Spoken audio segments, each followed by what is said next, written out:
السلام عليكم ورحمة الله وبركاته. بسم الله والحمد لله والصلاة والسلام على رسول الله صلى الله عليه وسلم.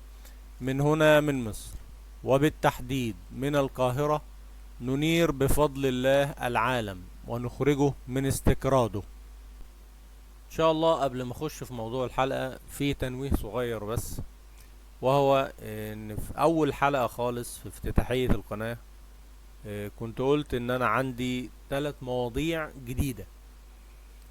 فانا حاليا في اول موضوع اللي هو الجبال.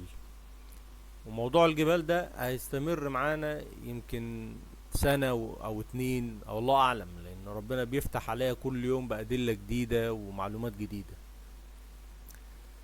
فان شاء الله بداية من الحلقة الجاية هبتدي اعمل حلقة من كل نوع، من كل موضوع انا وعدتكم ان انا هتكلم فيه. يعني كان في الموضوعين التانيين، الموضوع التاني اللي هو كيفية بناء الأهرامات، والموضوع التالت آه، أدلة جديدة على تسطح الأرض.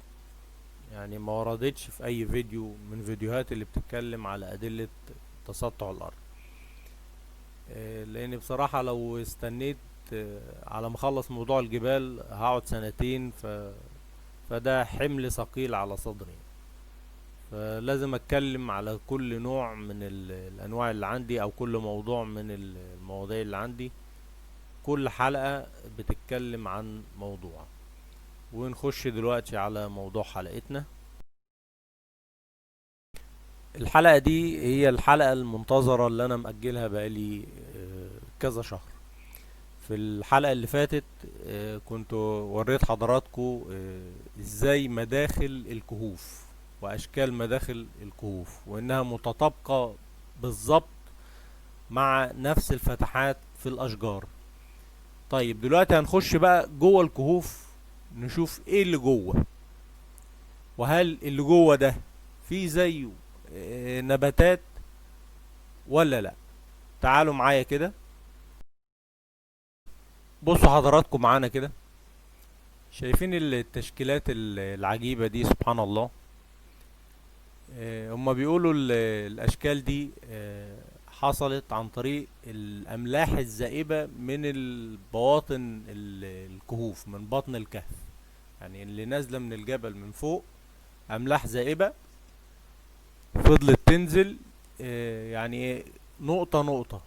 يعني تقوم عاملة الاول هنا كده مطرح ما انا بشاور بالسهم، آه، نقطة، وبعدين تجمد على مدار بقى سنين والله اعلم. وبعدين تنزل نقطة تانية، وبعدين تجمد، وبعدين تنزل نقطة تالتة وتجمد، وهكذا لحد ما تعمل الخطوط دي. لكن هل الاشكال دي في زيها نباتات؟ اه في. عشان نخش على الموضوع على طول، ده ايه ده اللي نازل ده؟ ده نوع من انواع المشروم. بينبت فين او بيطلع فين؟ شايفين حضراتكم الفتحة اللي في الشجرة دي؟ نفس التجويف بتاع الكهف. يبدو ان الفطر ده لا ينمو الا في الاماكن المغلقة داخل النبات. يعني زي ما قلنا ان الفتحة دي نفس فتحة الكهف، فالكهف بيبقى ليه درجة حرارة معينة. فيبدو ان المشروم ده لا ينمو الا في درجة الحرارة المعينة اللي بتبقى داخل الفجوة دي، اللي هي زي الكهف بالظبط. وهنلاقيه نازل بنفس الاشكال والتراكيب اللي موجودة في الكهوف. اهو بص حضراتكم،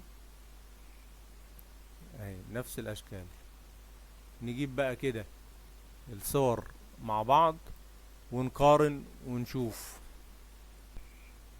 اهو زي ما حضراتكم شايفين نفس الشعيرات اللي نازلة من المشروم، هي نفس الشعيرات. ولو بصينا هنلاقيها بتبتدي تعمل حاجة اسمها في النباتات كودية. يعني بتبتدي تنبت، يعني زي ما شايفين هنا اهو، بتنبت من هنا وتبتدي تعمل شعيرات، ومن وراها تحت شوية بتعمل كوديا وتعمل شعيرات اهو. كوديا كتلة على بعض وتعمل شعيرات نازلة، كوديا وتعمل شعيرات، وهكذا اهو. كوديا وشعيرات، شعيرات المشروم. ده برضو في الكهوف المغلقة ذات درجة حرارة معينة. يعني ده لا ينبت كده على الارض او على السطح، لا ده هو عشان طالع من جوه. بس هيفضل جوه ازاي في فتحة الشجرة؟ لان هو كبير، فبيتدلى زي ما احنا شايفين كده لبره اهو. برضو شعيرات ومتدلية، نفس الكلام اهو. مجموعة ونازل منها شعيرات، مجموعة ونازل منها شعيرات، نفس الكلام. وده كهف تاني برضو نفس الموضوع.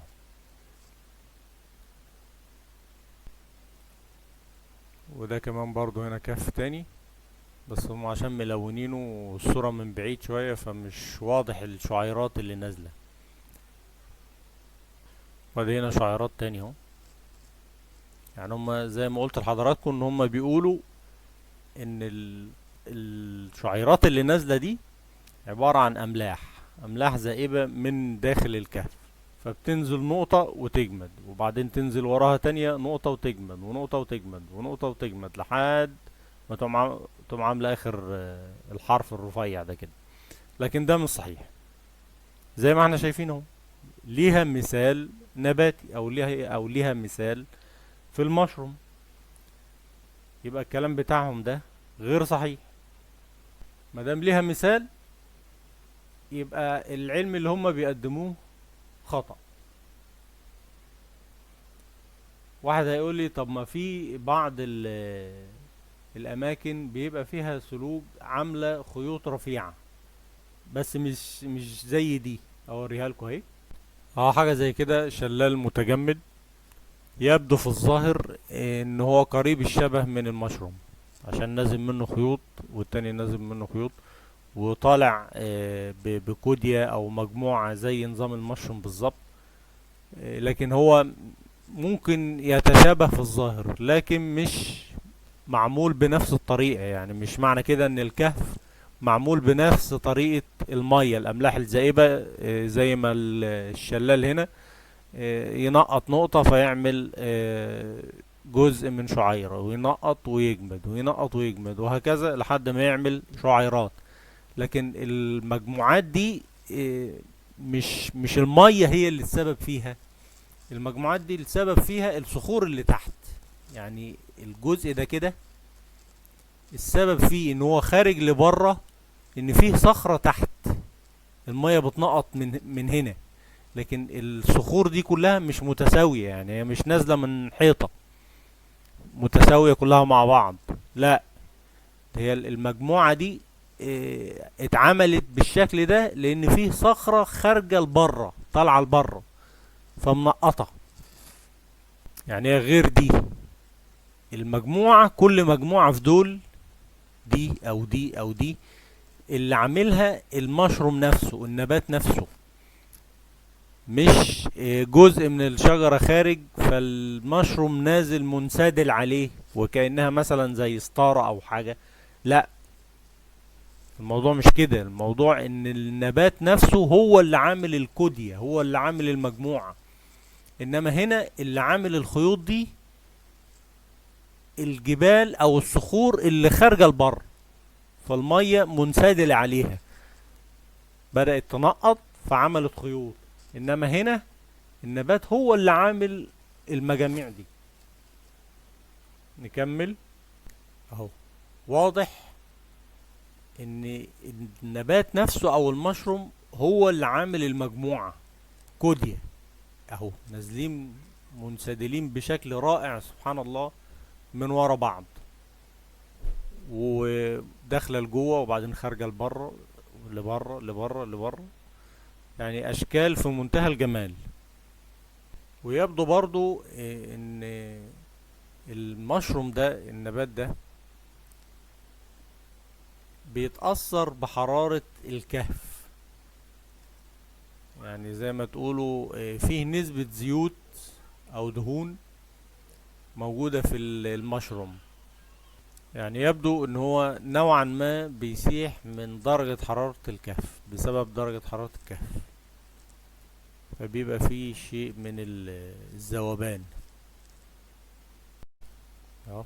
حتى بنفس درجات الالوان، يعني في الابيض وفي الاصفر، زي ما المشروم فيه الابيض وفي الاصفر وفي برتقاني. نفس التدريجة ونفس الكوديات اهي.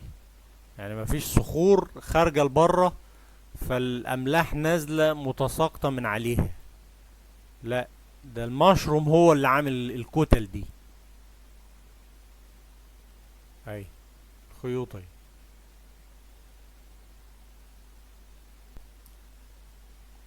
نفس التقسيم.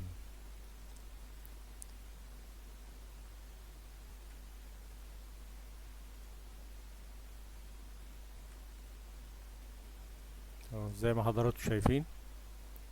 عرفتوا ليه بقى انا كنت مأجلها من شهور؟ لان ده دليل قوي جدا جدا فوق الوصف، واضح زي ما عينين حضراتكم شايفة. يعني ما فيهاش لا غش ولا تزوير ولا ان انا بألف اهو، اللي انتوا شايفينه قدامكم اهو. بس بدل ما هو مشروم صغير زي اللي موجود دلوقتي، لا، اجداده كانت حاجات ضخمة، بأحجام ضخمة، زي ما الاشجار والنباتات اللي موجودة دلوقتي اجدادها كانت حاجات ضخمة، اللي هي الجبال، ودي اسلافها بنفس التشكيلات. يعني بصوا في دي كده، كوديا مجموعة على بعض، ويبدو انها متفرعة من ساق داخلي من جوه.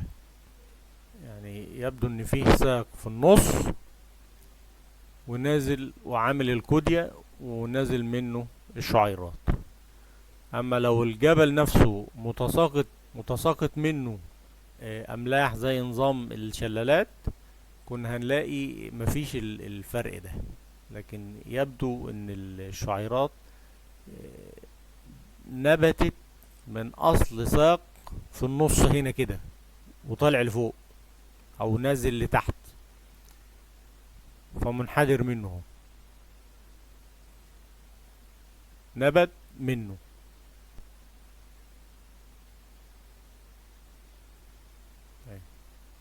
تشكيلات سبحان الله.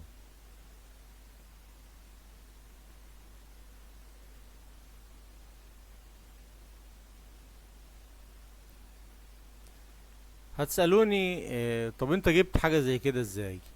آه، يعني بصراحة هي مش عبقرية مني ولا حاجة، هو توفيق من ربنا وكرم من ربنا.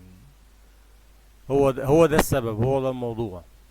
يعني لو تتذكروا حضراتكم الحلقات اللي انا كنت عملتها عن المشروم، وانا بدور في المشروم لقيت الشكل ده، لقيت نوع المشروم ده، فاحتفظت بصوره، قلت يمكن قدام الاقي حاجة. وفعلا وانا بتفرج على الكهوف والافلام الوثائقية والصور، لقيت الاشكال دي، حمدت ربنا، قلت الحمد لله. يعني انا لو بدور على حاجة زي كده يعني مموت نفسي عليها مش هلاقيها، انما هو عشان كرم ربنا، كرم ربنا هو اللي عطرني في حاجة زي كده.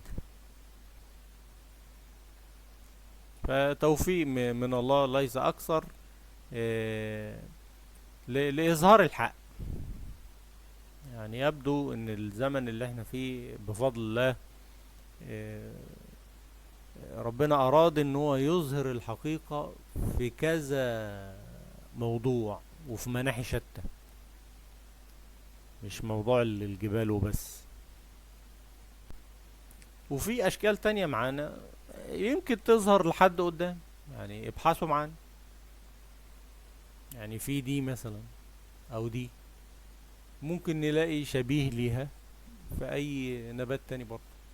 او نوع من انواع المشروم. ابحثوا معانا، ايديكم معانا.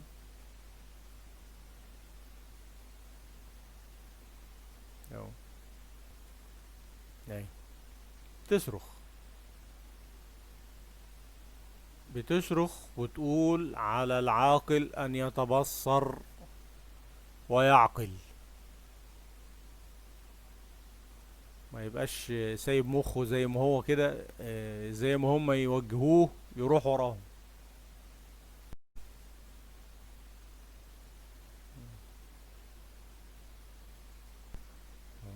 شوفوا دي حتى متفرقة ازاي، زي دي تحس انها شعنونة كده، فحتى برضو الكهف هنا كده شعنون زيها. اهي هناك في واحدة اهي، ودول هم نوع من الاضواء والالوان اللي هم بيعملوها كشافات الوان، احيانا بتتوه يعني.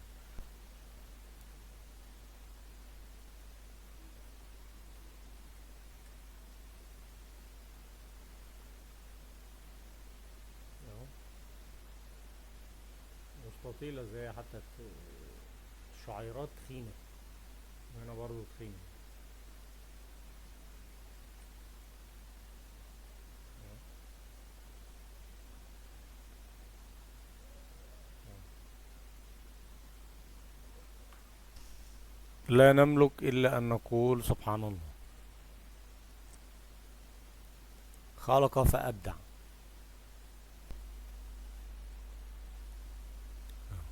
متشابهة كلها، يعني كل الكهوف على كده بنفس الطريقة.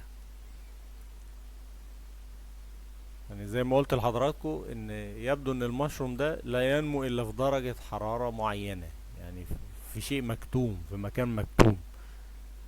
اهو بنفس الطريقة، طالع من الفجوة اللي في الشجرة ومنسدل لبره. هنا عشان الفجوة اللي في الجبل او اللي هو كان نبات ضخم، الفجوة كبيرة فنما جوه، نبت جوه.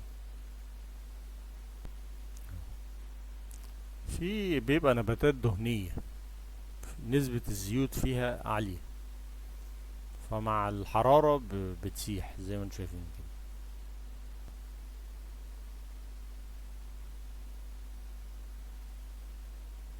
دي كهوف مختلفة من العالم، انا منزلها على جوجل، من جوجل، واي حد يقدر يشوفها يعني.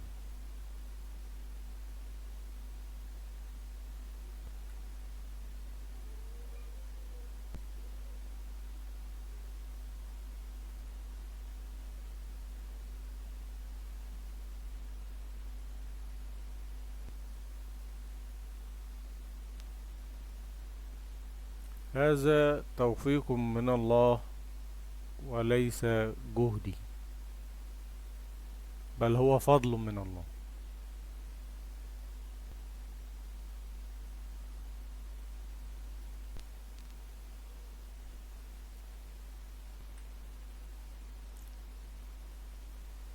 اهو.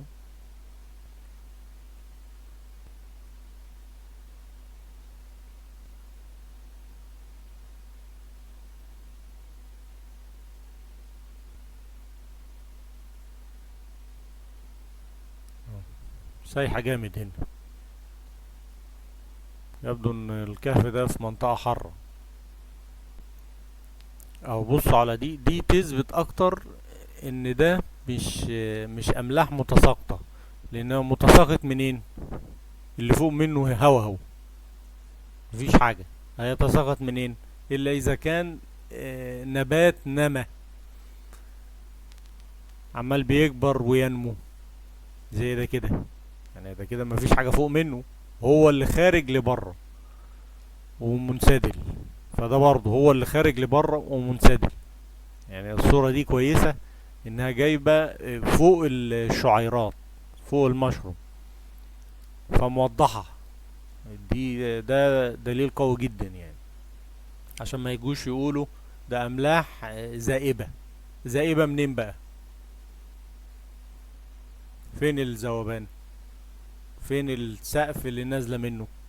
المفروض ان المفروض انها الاملاح الذائبة دي نازلة من الجبل، فمتسربة على داخل الكهف من سقف الكهف. هو فين السقف؟ مفيش سقف. يبقى ده ايه؟ ده مشروم ضخم داخل كهف. يبقى الكهف اللي موجود في الجبل، يبقى الجبل ده ايه؟ هو كمان نبات، زي ما المشروم هنا نبت داخل نبات.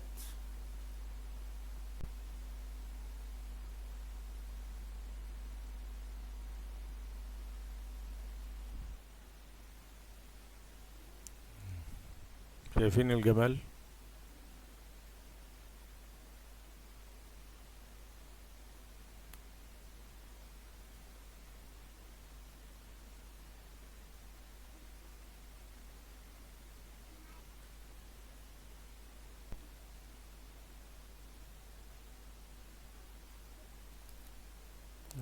يعني في هنا دي، والجذور المتساقطة دي، الجبل الضخم او النبات الضخم ده هيبقى بينمو عليه نباتات تانية صغيرة، فتضرب جذورها تحت، فلما تلاقي فراغ هتقوم نازلة فيه برضه، اللي هو الكهف، فمتدلية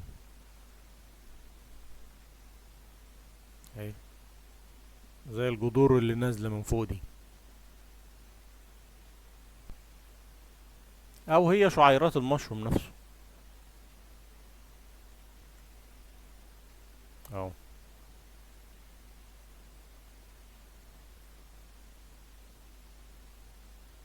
جذور نازلة من فوق اهي، او الشعيرات.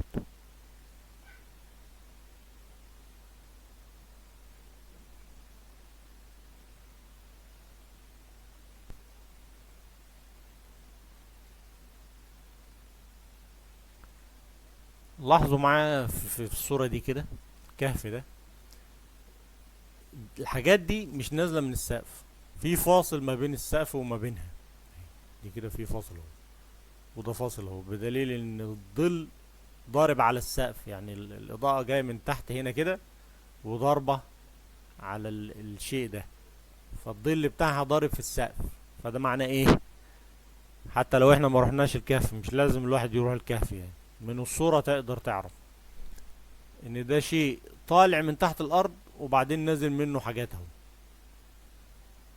يعني مش املاح زائبة بقى جاية من السقف، لو هي جاية من فوق هتبتدي من السقف، انما ده فيه فاصل، في فاصل ما بينها، في فاصل ما بينها وما بين السقف، يبقى هي طالعة من تحت. يعني يبدو ان الشيء ده، يعني ده مختلف عن المشروم شوية، او ممكن يكون نوع مشروم طالع من تحت لحد ما عمل ساق، وبعدين ابتدى يعمل فروع متدلية اهي اهي. سبحان الله.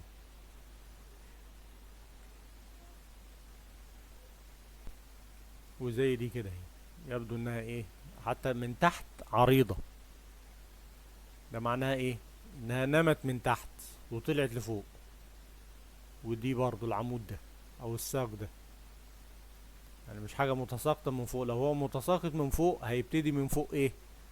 عريض، ويبتدي ينزل على تحت بشكل ارفع، انما ده طالع لفوق، يعني ما يتكلموش كلام وخلاص، هما بيكلموا ناس بيفهموا، ناس عندهم عقل، مش لاغين عقولهم اهو. برضه كتلة على بعض، مشروم كتلة على بعض اهو، منزل شعيرات برضه نفس الحكاية، بس يبدو ان هو سايح شوية فبقى متجانس، بقى كتلة اهو، او زي دي كده. لو هنميلها بقى هتنزل الشعيرات لتحت زي ما الشعيرات دي نازلة، حتى تقريبا بنفس درجة اللون، لمن يعقل. ولحد هنا وانتهت حلقتنا. وزي ما قلت لحضراتكم في بداية الحلقة، ان شاء الله بداية من الحلقة الجاية هبتدي انوع في المواضيع، الثلاث مواضيع اللي عندي، من كل موضوع اعمل حلقة يعني، على الاقل عشان الناس تبقى عارفة الحاجات اللي عندي دي او العلم اللي عندي اللي ربنا كرمني بيه ده، ولو نبذة، لحين ما ربنا يكرمني إذا مد في عمري أقدر أشرح الباقي يعني، الأدلة كاملة يعني. وبشكركم، السلام عليكم ورحمة الله وبركاته.